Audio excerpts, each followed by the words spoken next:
आपकी बहन doctor Shashi Yadav, district president Samajwadi party Gautam Buddh Nagar Noida, Uttar Pradesh अध्यक्ष अखिल भारतीय यदुवंशी महासभा उत्तर प्रदेश, आपके बीच में अपनी बहनों के हक के लिए आवाज़ उठाने के लिए, आपको न्याय दिलाने के लिए, आपके समर्थन में यहाँ बार बार आती हूँ और हर बार आऊँगी जब तक अधिकार नहीं मिलेगा, क्योंकि यहाँ अधिकार थाली में परोस कर नहीं दिए जाते, उनको हमें मांगना पड़ता है और उनके लिए हमें बार बार आवाज़ उठानी पड़ती है।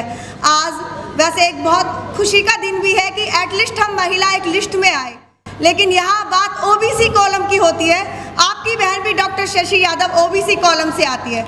मैं बताना चाहूँगी कि अनुच्छेद 15/4 में अभी भी हमारा 12वां कॉलम खाली क्यों है, क्योंकि ये लोग हमारी भागीदारी और हिस्सेदारी को देखकर घबराए हुए हैं और उसकी क्लियरता, उसकी पारदर्शिता अभी भी नहीं हो रही है। तो मैं सरकार को ये चेतावनी देती हूँ इस मंच के जरिए कि हम अपने अधिकार के लिए उस आखिरी सांस तक लड़ेंगे जब तक हमें हमारा अधिकार नहीं मिलेगा।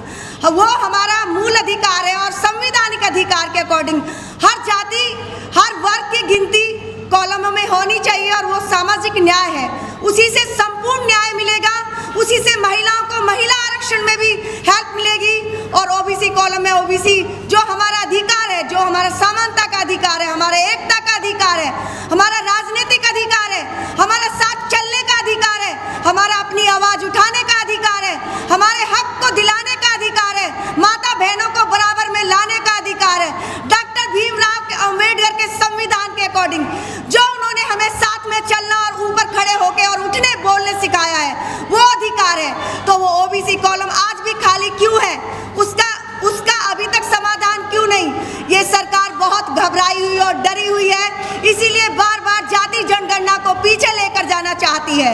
मैं आपको बताना चाहूँगी कि महिलाओं के लिए इसकी तो मैं बहुत ही एक अच्छी पहल हुई कि हमारा 33% आरक्षण आज पास हो रहा है, संसद में भी उसकी बहुत जोर शोर से आवाज़ उठाई जा रही है, लेकिन मैं उसमें भी कहीं ना कहीं हमको धोखे में ना रख दिया जाए, कहीं ना कहीं हम गांव, शहर और गली से आने वाली, खेतों में काम करने वाली महिलाओं को फिर पीछे ना रख दिया जाए। कहीं ग्राम पंचायत और जो कर्मठ महिला है, ओबीसी की महिला है और अन्य वर्ग की महिला है, अल्पसंख्यक महिला है, उनकी भागीदारी उसमें कितनी है ये देखना भी बहुत जरूरी है, क्योंकि कहीं ना कहीं ऐसा ना हो कि ये आरक्षण किताबों में रह जाए या कागजों में रह जाए। ये डॉक्यूमेंटल नहीं रहना चाहिए, जमीनी स्तर पे आना चाहिए, पारदर्शी तरीके से आना चाहिए। और मैं कहती हूँ हर माता बहन का इसमें इक्वल अधिकार होना चाहिए, हर बहन को बराबरी का अधिकार मिलना चाहिए, चाहे वो खेतों में काम करती हो, चाहे ग्राम पंचायतों में काम करती हो, चाहे हाई राइज सोसाइटी की बड़ी मेंबर हो, चाहे पार्लियामेंट में बैठने वाली हो, उसको भी संसद तक जाने का पूर्ण अधिकार है। ये हमारा संविधान हमें सिखलाता है। ओबीसी की बहन हूँ, आपके बीच में हूँ और आपके हक और अधिकार के लिए ये लड़ाई बराबर लड़ेंगे सरकार से। ये जो आज महिला आरक्षण पे हमें बहुत हर्षोल्लास हो रहा है, लेकिन इसमें भी मैं पारदर्शिता चाहती हूँ, इसमें भी मैं चाहती हूँ कि एक एक बहन को उसका अधिकार मिले, हर बहन को बराबर में खड़े होने का अधिकार मिले, क्योंकि कई बार सरकार के आंकड़े फेल हुए हैं और इस बार भी फिर से ना फेल हो जाए। इसीलिए हम लोग मिलकर एकजुट होकर एक ताकत बनकर हमेशा जाति जनगणना को कराने के लिए अपना काम करते रहेंगे। जाति जनगणना होगी तो हमको पता चलेगा। देखिए, हम यहाँ किसी से कुछ ज़्यादा मांगने नहीं आए, हम यहाँ किसी से कुछ ज़्यादा मांगने नहीं आए, सिर्फ अपना हक मांगने आए हैं। हम सिर्फ ये बताना चाहते हैं कि हम किसी और का हक लेने नहीं आए, सिर्फ अपने हक के लिए आवाज़ उठाने आए हैं और अपने हक के आवाज़ को हम पूरे हिंदुस्तान में पहुंचाने का काम करेंगे। और मैं अपनी माता बहनों के लिए उस हर अधिकार के लिए, उनको शिक्षा का अधिकार, उनको चुनाव में बराबरी का, भागीदारी का अधिकार, इलेक्शन लड़ने का अधिकार, सरकार चलाने का अधिकार तक भी सब महिलाओं को इक्वली मिलना चाहिए। ये सरकार से मैं अपील करती हूँ कि इसमें पूरी पारदर्शिता के साथ में और पिछड़े वर्ग की महिलाओं को भी बराबर का अधिकार दें। अगर आज ओबीसी कॉलम अनुच्छेद 15/4 के अंदर अभी भी 12वां कॉलम खाली है तो कहीं ना कहीं धोखा है हम लोगों के साथ, कहीं ना कहीं अभी भी हमको गुमराह किया जा रहा है और इसके लिए हमारी पार्टी भी बार बार आवाज़ उठा रही है। माननीय मुलायम सिंह यादव जी, आप सबको याद होंगे, वो हमेशा बहनों के लिए वो कहते थे कि अगर बहन मंच पे नहीं है तो मंच की शोभा अधूरी है, अगर हमारी माताएं साथ में नहीं है तो कहीं ना कहीं कुछ छूट रहा है। वो हमेशा हर दलित, चाहते थे, हर पीढ़ी को साथ लेकर चलने का काम करते थे। तो मैं उन्हीं के आदर्श और असूलों पर चलकर ये आवाज़ उत्तर प्रदेश के कोने कोने में अपनी माताओं बहनों के लिए उठाना चाहूँगी। और ये हक और अधिकार की लड़ाई है और मेरी और आप सबकी लड़ाई है। इसके लिए हमें लड़ना होगा।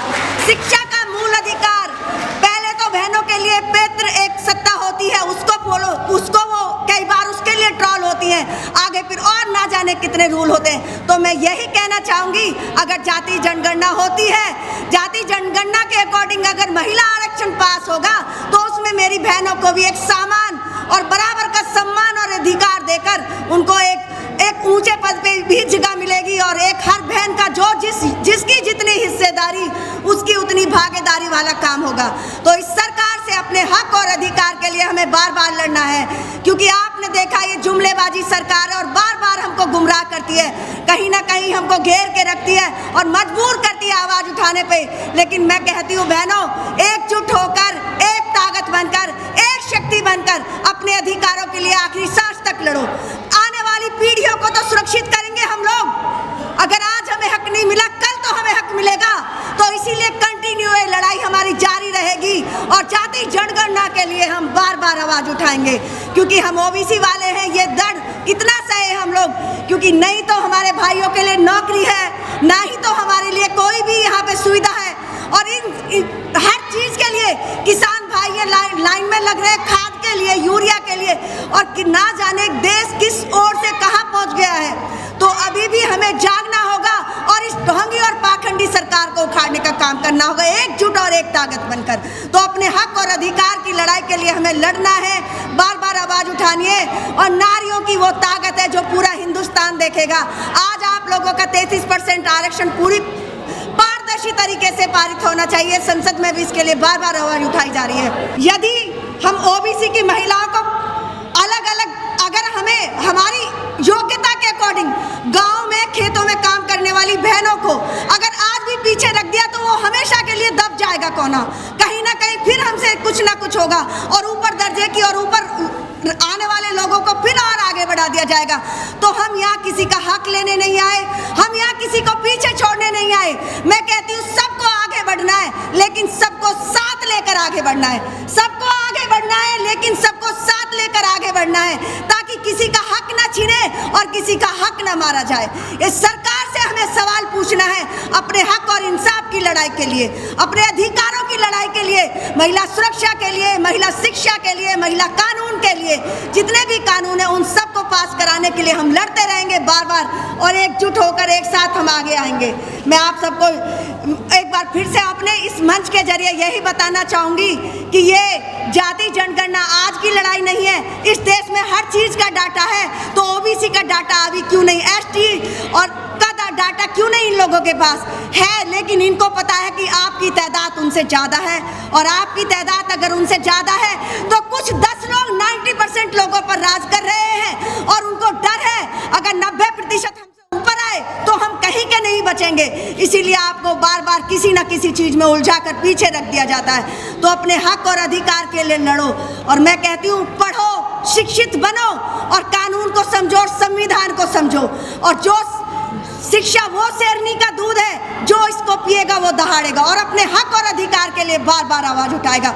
मेरी माताओं बहनों से मैं फिर एक बार पहल करना चाहूँगी कि आप गांव से आती है, कोने कोने तक शिक्षा का दीप जले, और हमारी समाजवादी सरकार में हमेशा महिलाओं को बढ़ चढ़ के सम्मान दिया जाता है और हर बार उनकी बात को सुना जाता है और आगे रखा जाता है। तो आज मुझे यहाँ आपके साथ में अपनी बात रखने का मौका मिला, इसके लिए मैं अपने अध्यक्ष जी और तमाम समस्त टीम का भी धन्यवाद करती हूँ। और मैं बताना चाहूँगी, आरक्षण तो पास हुआ है, लेकिन इसमें हमारी कितनी हिस्सेदारी निकल के आएगी इसका भी हमें इंतजार करना होगा।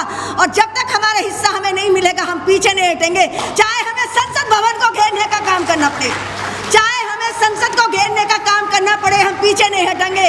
हम धरना प्रदर्शन करेंगे और आंदोलन करेंगे, लेकिन ओबीसी और अल्पसंख्यक महिलाओं के लिए भी हम बराबर का आरक्षण चाहते हैं, हम बराबर का सीटें चाहते हैं उनके लिए भी, ताकि वो भी अपने समाज को आगे ले लेकर आए, तो संविधान ने हमें बराबर में लाने का काम किया है।